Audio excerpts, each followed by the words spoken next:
I don't know about you, but back in my day, an Innie was a belly button that poked in.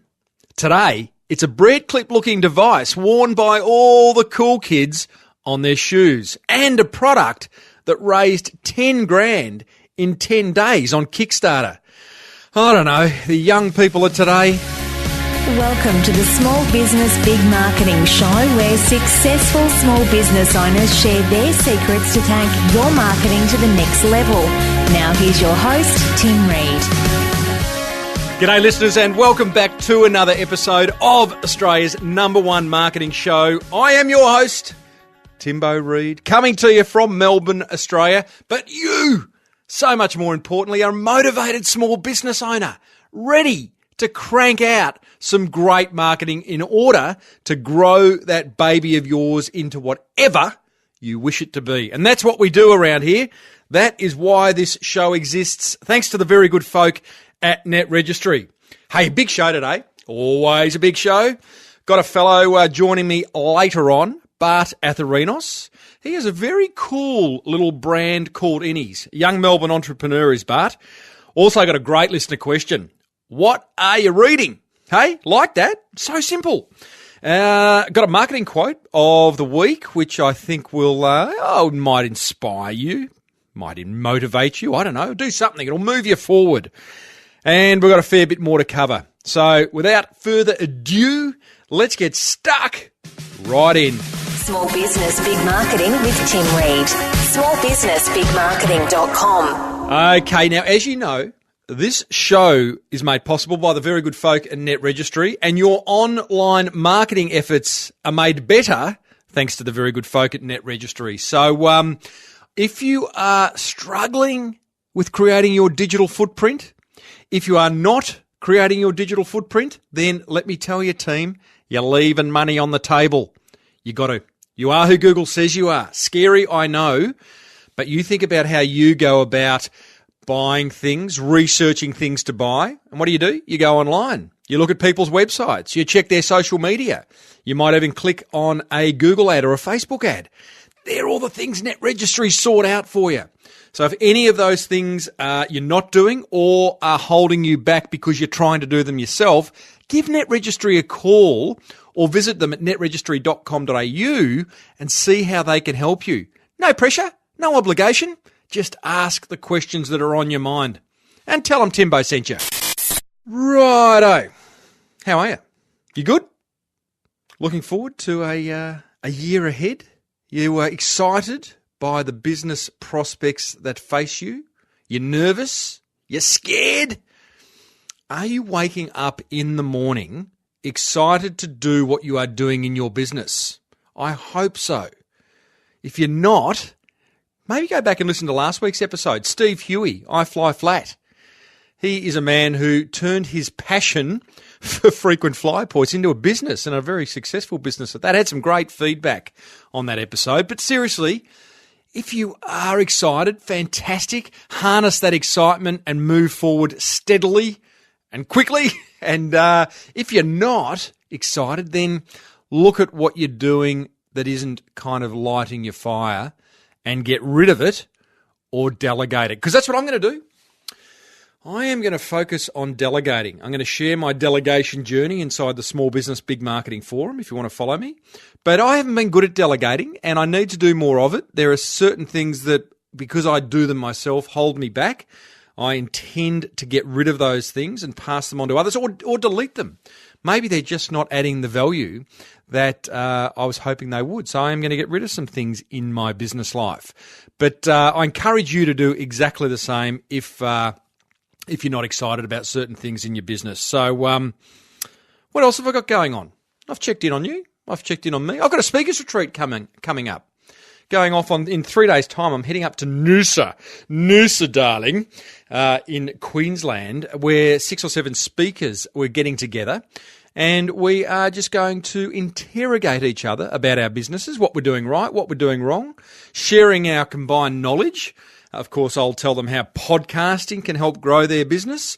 Others will share other marketing tactics they're using, but I'm really excited about that. A past guest of the show, Amanda Stevens, is putting it on. Bless her. And we're all getting together, and I just think it's a good idea. Maybe you could do that in your business. Pull together some people who are in business. Maybe they're in the same business as you, non-competing. Maybe they're even competing. And share your ideas. Just kind of opens up your mind a bit and can only do good. I'm quite excited about what is going to come of that.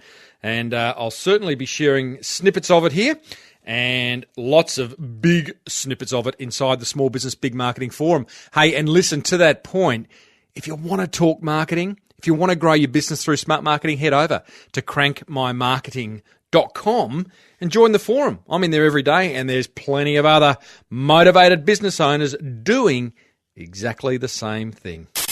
All right, getting close to that interview with Bart from Innie's. Bart, got a great question. A great listener question from Emma Clements of No Business. People should put their business name on these questions they send me so I can promote their business. But Emma's got a Hotmail address. I don't know. I've said it before, but if you're in business, don't have a Hotmail. Don't be at hotmail.com or at gmail.com. That looks messy. Be it yourdomainname.com or .com.au or whatever your TLD is. Emma has a beautifully simple question. She says, "Hey, Timbo, love your show." Thanks, Em. I love you for loving it. She says, "What are you reading?" See ya. Love it. Okay. First of all, Em, I find it hard to read business. I know you're probably asking about what business books are you reading. I'm kind of assuming. Business books, I do all my reading at night in bed, and I can't read business books at night in bed because it leaves me far too stimulated and excited, and I have to get up and start creating and doing things as opposed to sleeping. And I do need a good 8 hours sleep. I'm one of those people. That said, I bought an iPad Air 2 before Christmas, and with the express purpose of reading more blogs. So I spend my daytime reading hours, maybe in a cafe or just around the pool at home or whatever, reading blogs. No one in particular. Depending on what topic I'm interested in at the time, I'll just Google the topic name and then blog and see what comes up. But I'm really, I like that. I am reading 2 books at the moment, Em. I'm reading a great book called Sapiens, A Brief History of Humankind by a guy called Yuval Noah Harari. Oh, wow. It's full on. This is the thrilling account of our extraordinary history from insignificant apes to rulers of the world. It's really good. And believe it or not, there is some discussion around how we've created brands out of thin air. And I didn't expect that to be in a book that was about humankind, but there is some marketing discussion in there. Didn't buy it thinking there was, but there is. So really enjoying that. And I am also reading a bit of trash. Well, it's not really trash, but trashy type book called Fall of Giants by Ken Follett. And that's good. That's just a bit of, that gets me to sleep at night. So they're the 2 books that I've got going. I'm also reading my manuscript of the book that I'm writing. Haven't spoken a lot about that, mainly because I didn't want to put the pressure on me of kind of, I don't know, letting the world know how my book is coming along each week. Kind of might have made sense to build up a bit of kind of, excitement, but I'm cool about that. So I'm finished writing it, now reading it, reflecting on it, checking it.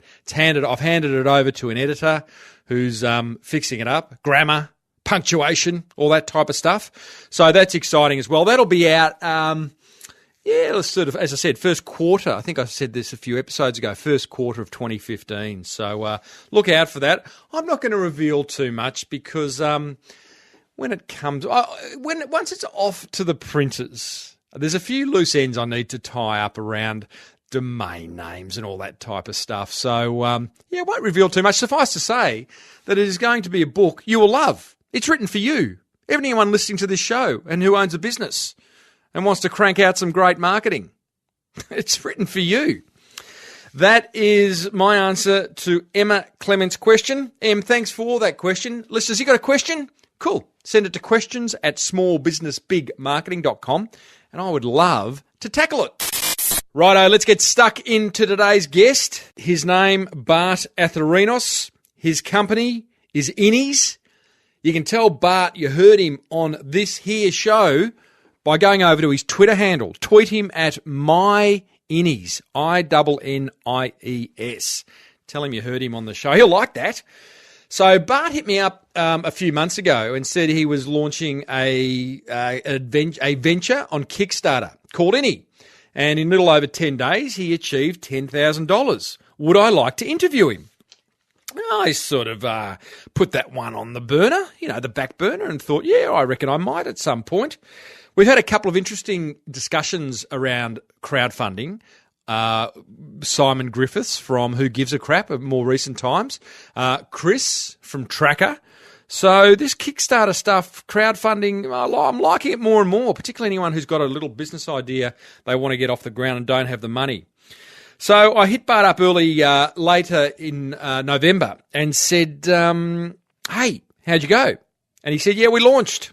We actually launched and had a really successful Kickstarter. We've since stocked in a national retailer with another one to stock mid-November, so things are going really well. Oh, by the way, Innie's is like a little bread-shaped device that you put inside your runners to tuck your laces in. You know how that young people of today don't like tucking in their laces? Well, Innie's means that they can get them out of the way. Bart goes on to say negotiations with various international distributors also, so we expect to be stocked internationally early next year. That'll be 2015. It's been tricky for us, though, as we are trying to market the product and brand on a shoestring budget. Boom, boom. We're also having to educate people on what the product is, as there's nothing like it in the market. This is really interesting part of the discussion because he has to let people know that this product exists. People aren't searching for it. We're confident in solid growth once we establish some major distributors and start marketing, educating at a grassroots level, such as being at events and music festivals that our target market attend. Love it. So I started off this fireside chat by showing my age. Hey, Bart, an Innie for me, mate, was a belly button that didn't poke out. We're reinventing it. There's a new meaning now. There's innies and outies. If you tuck your laces in, you're an innie. If you put time on the outside, you're an outie. So which are you? You Gen Y, you. Hey, well, explain it. What is an Innie and what problem does it solve? Yeah, so I guess I really created to solve my own problem to start with, and then I found many more people in the same position. So usually a lot of people you might notice tuck their laces into their shoes, usually for a nice bowless look. And in doing so, you've obviously got all that excess lace stuffed inside, so it's either uncomfortable or the laces keep loosening, so you're forever retying them or tying knots inside. So, for some, I can't really remember the exact big bang moment, but I found just a commercial sort of clip that did the job for a little while and put it inside the shoe and was enabled me to cut away the lace. And that was my comfort. It was holding the tension, and it all sort of grew from there. So up until the Innie, the invention of the Innie, so the idea was a bowless look, and people were just tucking their laces in, and what's standing on them, kind of tucking them under their feet. There's a couple of ways to do it. I mean, you could tie a knot on the inside to keep it tight, but then you couldn't really adjust the tension if you wanted to tighten them if you were skateboarding or something like that. So it was a bit limiting in that regard. And then people would either cut the lace off then if they had tied a knot. Otherwise, if they didn't like to tie a knot, they'd stuff it right into the shoe or even under the sole of the shoe if the come up. So there's a few different methods and a few different ways, and people even tie a bow and tuck it behind their tongue as well. But they find when they're walking, it's putting tension on the top of their foot. So there's multiple ways of people trying to do this. Fashion, it's a killer, isn't it? Exactly. It's function over fashion. Yeah. You better hope that slip-ons don't make a comeback. Well, that's right. I mean, it's pretty bizarre. It's sort of like, well, there are alternatives, yet we all still want to use laces. So I'm not complaining. There's a massive market out there. Well, what are the alternatives? Velcro? Not a good look. Exactly, yeah, it's pretty old school. It's what your grandparents are wearing. Exactly right. Now, for listeners, and Innie, I'm going to describe it. It kind of looks like one of those clips that hold a loaf of bread at the bag of that comes, how do I explain this? You know, the little bread clips. It looks like one of them, but it's double-sided. Is that, how would you describe the look of it? Even though balloon clip is balloon clip. Yeah, so it's sort of what ties off the end of a balloon. So you wrap the lace around the clip, and it holds tension tight within this. So it's all positioned within the shoe. Love it. So now, Bart, you're how old are you, mate? I'm 25. 25. So you were telling me you are working. Do you mind me saying what you're doing now? Yeah. So you are working, you're full-time at a Telstra retail store. You're slowly backing that off. You're now well and truly part-time as Innie starts to take off. And to help you do that, you ran a very successful crowdfunding campaign on Kickstarter. Yes. Correct? That is correct. Now, let's talk about that because you have... right now, I'm looking at you've got 1,137 backers. You've raised $17,829 with a target of a target goal of $10,000. So well done to you, mate. Thank you. That doesn't seem like a lot of dough. That said, Innie's not I'm guessing not the most expensive thing to manufacture, but you've got to now support yourself as you slowly wean yourself off full-time work. Let's first talk about the success of your crowdfunding campaign. Why did you choose Kickstarter over Indiegogo or OzCrowd or any of these other sites? Yeah, I think it seems that Kickstarter has a bit of more of a tight-knit, I guess, community in terms of there's a lot of forums and a lot of information out there, and people are really willing to help each other out. So I went onto a lot of Facebook groups and put my, I guess, previews of my campaign and things, and some of the stuff that people would come back with, just sort of about shipping times and how to mention things and how long your videos should be. So there just seemed to be a lot more community around it.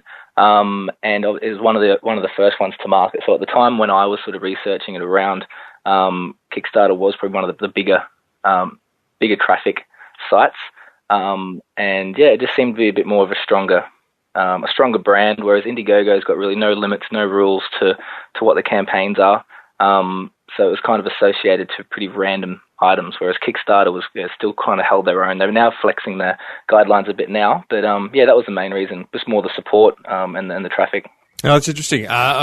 2 interviews I've done recently. One was with the creator of Tracker, Christian, and then actually yesterday I interviewed a fellow, his name's Simon Griffiths, and Simon is a toilet paper manufacturer, and he has a brand called Who Gives a Crap. And he used Indiegogo. In fact, Christian and Simon both used Indiegogo to great success, and both of their in fact, Christian's wasn't too out there, but Simon's Indiegogo video was right out there. He sat on a toilet for 50 hours until he raised his required pledge of $50,000, and that was all live web streamed. So, Kickstarter, good, strong community, someone like yourself who's new to the game, has not run a business before, had a lot of support from the people around it, which is incredibly important, isn't it, to be able to ask questions and get solid answers from people who have done it before. Yeah, 100%. It was that was the biggest thing. Is I spent at least a month just watching all the successful, all the failed campaigns, reading all the forums, research and development essentially. It's essentially what you would do to start a business. Cool. But I did that on Kickstarter because that's the make or break. It's a perfect platform because you only have to build a prototype. You don't have to have a shed full of stock. You build the prototype, you sell the concept, and that value validates it in the market straight away, whether it flies or dies. Okay, so walk us through your Kickstarter, what would you call it, page, I guess, which starts with a video. Yes, yeah. So the videos are definitely the most important. There's no real limit to time, but again, from all the research and things, I say to try and keep it down to sort of 3 to 4 minutes. So that's your pitch. That's as if you're standing in front of a wholesaler, or you're standing in front of someone that you're trying to sell your product to. You're explaining not only just the product, but with Kickstarter and I guess any crowdfunding, it's really people wanting to get involved in feeling like they're helping someone or helping a movement or helping something like that. So it's very important to sell yourself, sell why you're doing it, and then sell the product. Yeah, because I guess like anything, I always say people buy from people. So like you might have a great idea, you star in the video, so you're as much selling you and getting people to trust you and become familiar with you as you are the idea of an Innie. Yeah, exactly, 100%. So the structure of that video, was there a particular kind of 3 to 4 minutes? It's kind of not a long time, but it's also a long time online because we have the attention spans of gnats these days. Exactly. What was the structure? Did you kind of break it down into 3 or 4 chunks? Yeah, it was kind of obviously the introduction of myself, the reasoning behind it. Showed the development stage as well, so it just showed that it wasn't just hacked up overnight. There was a bit of thought and it's bit of reliability in the actual product itself, because again, people they're all over the world, so they can't actually touch and feel and see the quality. So you're showing that you've put time and effort into it. You're showing them the problem it's solving. You're showing the solution. I guess kind of like in copy, you're trying to introducing the product and why people need or want this product. Mm-hmm. I'm just scrolling through your page. It's really good. I mean, you've got really good quality photography. You've got some GIFs showing the product in action. In fact, you've got lots and lots of photography. It feels like you've got the product. You've got, looks like a counter card or some kind of packaging that's done. You've got, mate, it's essentially a website. If you weren't asking for pledges, if you were just wanting to do sales, it's essentially a website. Do you mind if I ask how much dough you threw at it and how you came to such great design? Yeah, well, fortunately, I had a friend that had a good camera and just loves all that. So me and him sort of ran around our neighbourhood in Windsor and took some really good shots in laneways and things like that. So I was fortunate where we were, and it was funny, some of the videos that we did where it was like a slide effect. It was actually just on a skateboard because we didn't have a slider, and the tripod was a couple of milk crates stacked up. So we didn't have the best stuff. So it would have been cool to do a behind the scenes sort of video. But we did what we could. I was fortunate to have someone around me that had a decent camera on there, and I guess being an entrepreneur, I'm a bit creative as well. So it wasn't too stale. So we could have a bit of fun with it, and I think we produced something that was definitely quite good. Mate. A very attractive young lady modelling Innies. A friend of yours? Important. Yeah, as well. Yeah, fortunate as well. So I've got a good crew of friends around me. Yes. Fantastic. And obviously, getting all that information on Kickstarter, they clip the ticket, do they? Yeah. So you don't pay to create that site, but they take a cut. Yeah, so they take a cut on the total amount. So if you're successful, so if you're not, the backers don't lose anything. You don't lose anything. Kickstarter gets nothing. So it's only if you're successful, you pay the percentage of the total amount. Mm-hmm. And it's only at the end of the term is when all the backers will have their credit cards, I guess, deducted as well. So as they're essentially pledging to say, yes, if this comes through, I will pay for this amount. So that's another thing to be wary of, is that by the end of the campaign, people can decline before their card is deducted as well. So there's usually, they say a 5-10% drop off, depending on the project. What did you see? Mine was quite low. It was only sort of probably less than 5%. Nice. But you get those more sillier projects where people just say they want to be a part of it. Like, I don't know if you saw that, but there was a potato salad thing on Kickstarter which raised like $70,000 through its campaign so a guy could make a potato salad. But by the end of it, he ended up with about 30, which is still great, pretty crazy. But it's those kind of things like that. So to make a potato salad that he could then wholesale into supermarkets, or to make a potato salad? Yeah, he purely took a photo of a potato salad and he said, I'm thinking of making one. He took the crap out of it a bit and sort of saying, I'm ready for the next stage of my life. I want to do this. And it was just one of those viral things. People wanted to get involved, and they have stretch goals. So if you go over your goal, you can sort of say, look, okay, for an extra $10,000, I'll do this. And he ended up throwing a potato salad party and things like this. So I'm not sure if that actually eventuated, but those sort of things were usually on Indiegogo because they're a bit more flexible. But since I'd been on there, Kickstarter has started to become a bit more broader. But sky's the limit. If you're as creative as you are, you can go on Kickstarter.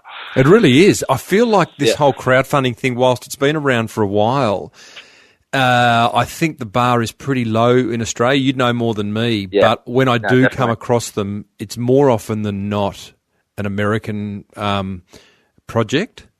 Yeah, and definitely, and the traffic on the site as well is massive from America, and from America, I mean, Australia is getting up there, but yeah, it is really quite new. It's when as the day I actually launched on mine, like the Kickstarter officially came around. I had a little education session, I guess, to into Melbourne, and I guess I went around Australia. So it was even when I launched, I think it was about 6 months into when Australian projects could actually go on Kickstarter. Whereas before it was anyone in the world could purchase, but only American and Canadian people could actually post. Put something on there. So yeah, it was quite fresh. Now sort of going on over a year or so now. Mm-hmm. It's still getting some traction, but again, it's all about the numbers and the traffic coming through. But yeah, the good thing is it's open to the world. So that's what I love about, part of the good. Well, there's many good things about living in Australia, but we are a little bit behind this stuff, so we can watch and learn. It's the same with podcasting. Anyone listening to this who thinks, "Oh, the boat's left the shore," it's too late to do a crowdfunding project. It's too late to get a podcast up. It's too late to enter any of this modern marketing. It's just not. No. Look, I'd say the same if I was in America, I think, as well, but particularly in Australia. I reckon if you went out onto the street and said, have you heard of crowdfunding? I reckon you might get, what I'd say 5 out of 10 people say... Yeah, and then you'd say, well, name, off the top of your head, name a crowdfunding site, and I reckon that might drop to maybe like 3 out of 10. Yep. Depending on which street, mate. Hipster Windsor, it might be up there a bit. Exactly. Yeah. No, 100%. And I think, people, we definitely need to realise that. And I guess the same thing. I mean, it's market validation. Again, you're seeing what works in different markets. Obviously, we're different people with different demographics to other countries, but you can get a pretty good idea of what's coming, what trends are coming, and if you can try and get in the forefront of it and take a bit of a risk, a bit of a gamble with it, then you can be in front of the wave. So, what now for Innie, Bart? Yeah, so we're in pretty deep discussions with a few international distributors. So we've been talking to them for a few months now. So we're about to cross the T's and dot the I's, which is really exciting. So that's through some Scandinavian countries and Korea and a few other major countries as well. So really pushing the distribution end of it. We've already secured a couple of national retailers as well. So they're currently stocking in City Beach, which is like a surf and skate retailer, which has been really exciting. So we've only really been available in public from June. So it's all pretty close from launch, and we've done some really great stuff. So it's just keeping that momentum going. And I think really trying to get on board with the distributors. I think we kept the last few months just testing the different sales channels, online sales and through the website and direct sales and small stores. And it's not our game. I'm not a salesperson. I want to keep inventing and recreating sort of niche markets and stuff like that. So we just want to try and lock down some distributors to worry about the sales, and we'll keep sort of redeveloping the product, and we've got some cool collaborations coming up. It's one of those products that people don't know don't know it exists and don't know they need it necessarily. Well, maybe they know they need it. Maybe their laces are giving them the shits, the way they're tucking them in under their feet. Yep. But they're not going, they're not scratching their head going, I wish there was a solution. They're probably just accepting the fact. So that's a real marketing challenge for you, isn't it? Yeah, it's an education thing first. It's for a problem that we say it's problems they don't realise they have, and as you just said, then they might think, oh, this is annoying, but they don't know of anything else that exists. So they're not saying, oh, I might just go to Target and pick up some of these Innies because this is annoying me. So 100%. We just went to a sneaker freaker swap meet, and I was there at one of the stalls and really demoing and showing the product, and it was really good to see that over people just giving us weird looks as they walk past trying to figure out what these things were. Yep. But once I actually got them over and explained it, the conversion was over 80% of people were buying them just to at least try, and from different range, from kids for school kids and all the way up to people's parents. If they're disabled or they're overweight or anything like that, so they don't have to keep retying their laces. Even got a gentleman in Texas, America. He just gave us some feedback. He's in a wheelchair even.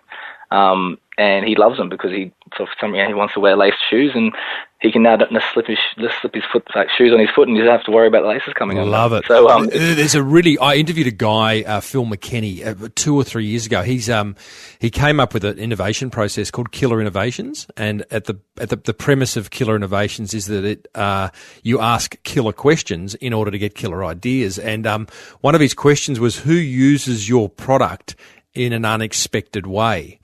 And you kind of just highlighted, you didn't ask yourself that question, but it's showing itself in the sense that you've invented this for Innie was for hipsters, is for hipsters, but all of a sudden you've realised that there's a market for overweight people, for disabled people, which is kind of interesting. Almost, does that mean that you need to look at the way, therefore, that you package it and promote it to those new markets? Yeah. Exactly that, yeah. So it was put to me, these things could be in chemists and your Targets and Woolworths and all those kind of things. And it's something that, we have to think of the total branding. So I don't really want to see the Innie brand in a chemist. Yeah, and the value of you can buy a pair of shoes from Target for $5 or $6, whereas I'm trying to sell some plastic products for $6. So there's that whole side of things which is where I want to start focusing on and breaking down the niches and redesigning the packaging and even the products. We can redesign the products a little bit so they're a bit easier to install for the elderly and for the younger kids and stuff as well. So yeah, it's really great. So we're pushing this to the hipster sort of skate scene as it is now. And then as the product develops and we've, I guess, secure a network of sales, then we can sort of start breaking down these niches, which, I mean, they're still massive niches.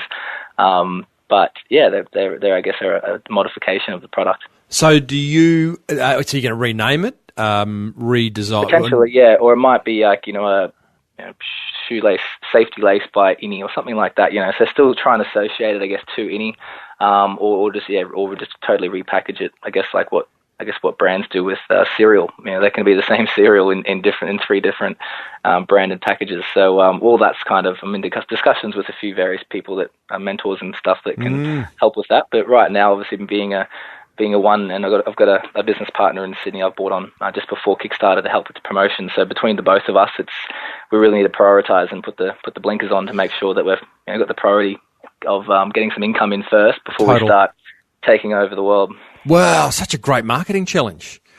A great marketing challenge to extend into those other markets. So the idea of Innie, I like the way you've kind of identified sneaker freakers. And for listeners, how would you describe them? There's kind of a group of people. They're sneaker freakers. Are sneaker freakers, aren't they? Pretty much that. Yeah, they really love their shoes, and it was the first event I've ever been to, even just walking in. And these people and these kids, even they're ranging from 15 up to 50. They're old school freakers as well. And they're spending $200, $300, $400 on sneakers, and they're swapping. It's a really tight knit community. They're really cool and open to everything. And you need to. That's kind of like you got to seed those guys and girls and get them talking about it, because again, like, people don't know these Innies exist. They're invisible to the for all intents and purposes. No one's going to see them, even if a famous sneaker freaker is wearing Innies, no one will know. So I was talking to the girls at Frank Body Scrub a few months ago, and one thing they do very clever, their Instagram is kind of the main pillar of their marketing, and they send a cool little box of Frank Body Scrub, which is a caffeinated body scrub with a Polaroid camera and some film, to celebs. And they ask the celeb to take some photos of themselves all scrubbed up, and then post it onto their Instagram, and that's really working for them. I wonder if there's an idea there for you guys to. Yeah, that's another big challenge of us. Is not only that people don't know it exists, it's that you can't. It's not going to sell itself as well. So we've definitely identified these few barriers and challenges, and we're slowly sort of knocking away at them, and so I guess it's just prioritizing which one we think is going to build and bring more value back in. And I guess really focus on that. What's your online experience like, your e-commerce experience? Are you happy with that? It's like, is that the lion's share of your sales at the moment, or is it like just a bit of cream?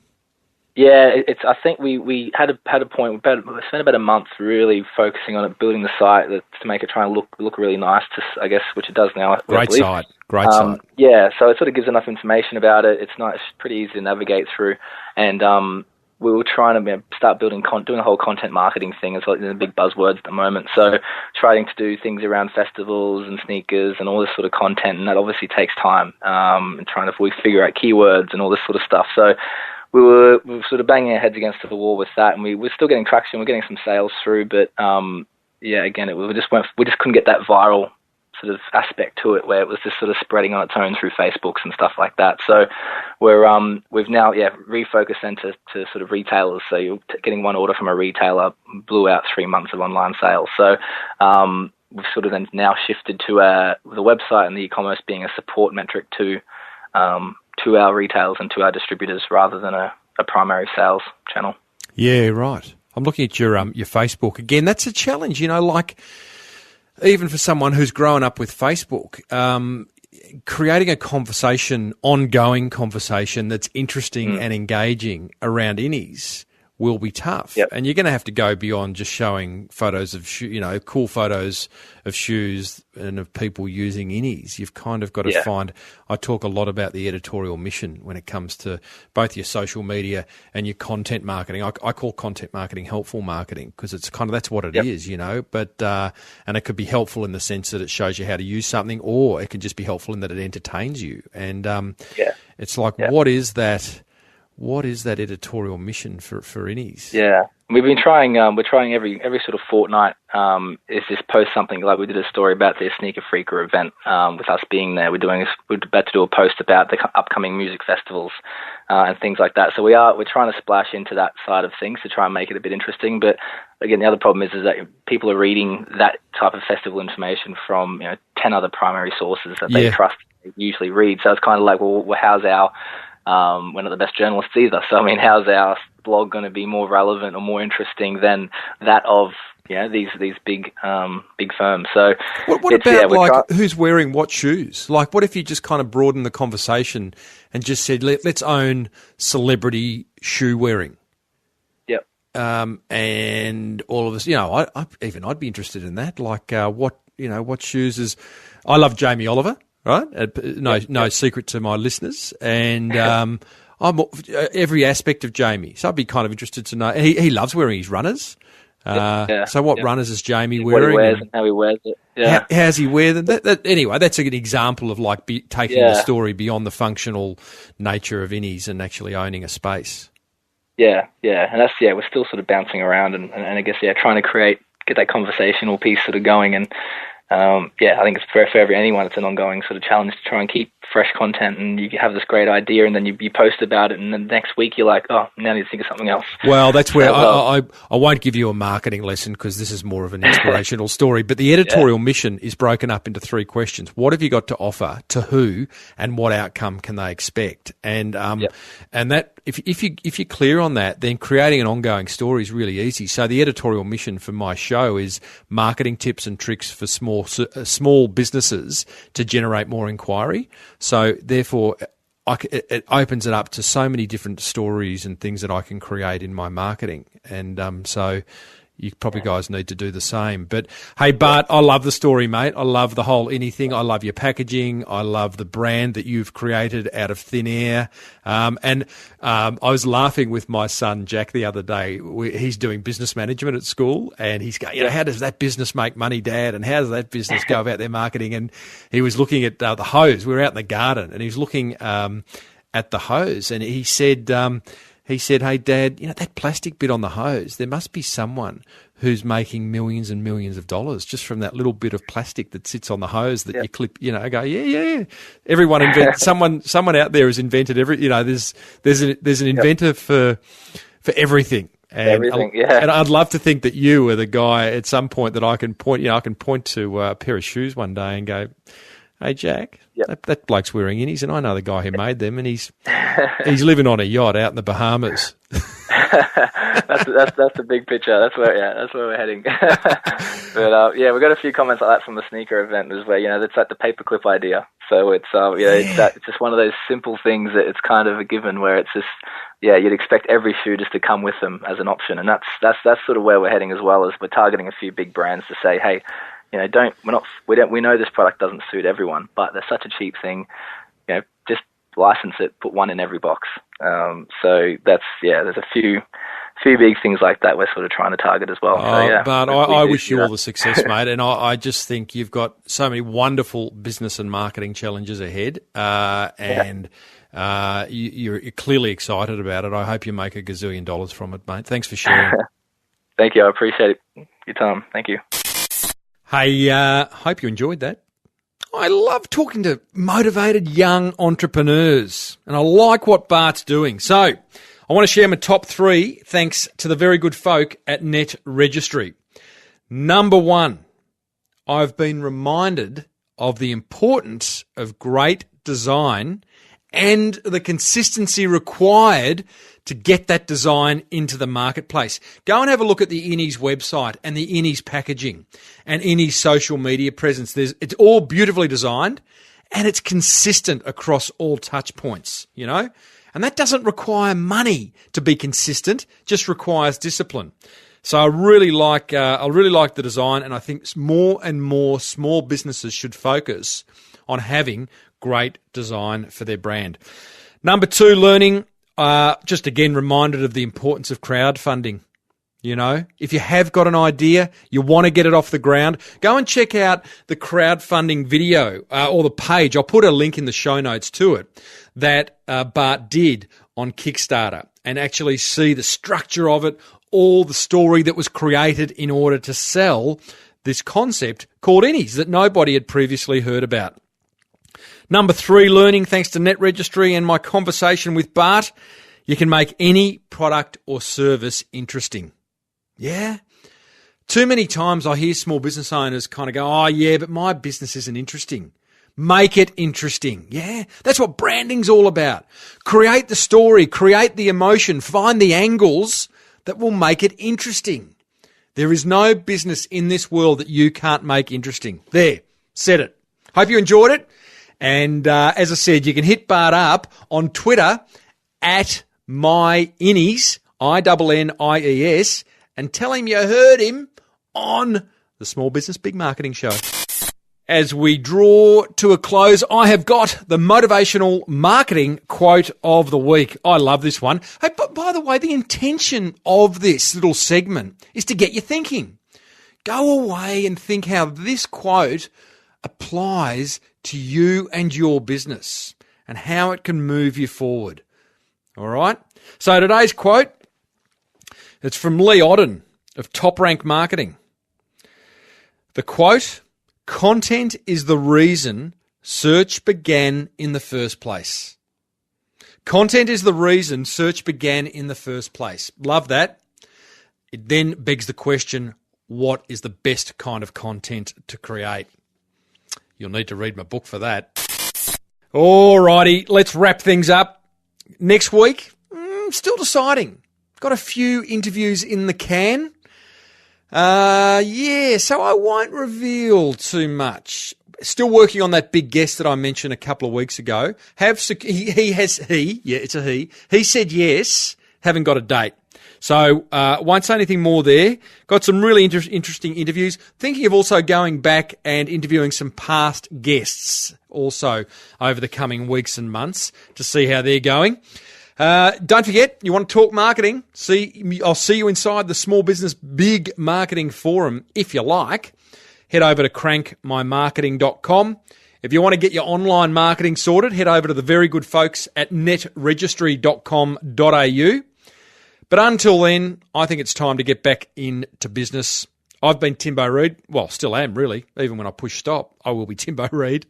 This is the number one marketing show in Australia. Oh, I'm losing the plot. And may your marketing be the best marketing. See you next week. You've been listening to the Small Business Big Marketing Show with Tim Reid. Want more marketing goodness? Then visit smallbusinessbigmarketing.com.